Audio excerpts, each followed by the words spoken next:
Hello everyone, welcome to the competition course.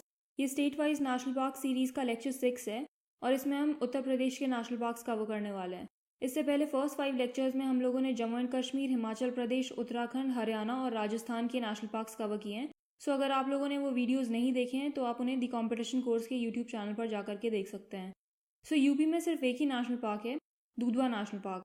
ये establish हुआ था 1977 में और ये लखीमपुर खीरी डिस्ट्रिक्ट के अंदर है। इसका एरिया है 490.3 स्क्वायर किलोमीटर और ये फेमस है tiger, swamp deer, hog deer, sambar deer etcetera के लिए। एंड 1987 में इस पार्क को टाइगर रिजर्व का स्टेटस मिल गया था। सो आई डोंट थिंक आपको यूपी के नेशनल पार्क्स मेमोराइज करने में कोई भी प्रॉब्लम आने वाली है, बिकॉज एक ही नेशनल पार्क है, दुधवा नेशनल पार्क। 1977 में ये एस्टैब्लिश हुआ था, लखीमपुर खीरी डिस्ट्रिक्ट के अंदर है ये। एरिया इसका 490.3 स्क्वायर किलोमीटर और ये टाइगर रिजर्व भी है। So thank you guys so much for watching this video. अगर आपको ये वीडियो पसंद आया तो आप इसे लाइक कीजिए, अपने फ्रेंड्स के साथ शेयर कीजिए और द कॉम्पिटिशन कोर्स को सब्सक्राइब कीजिए।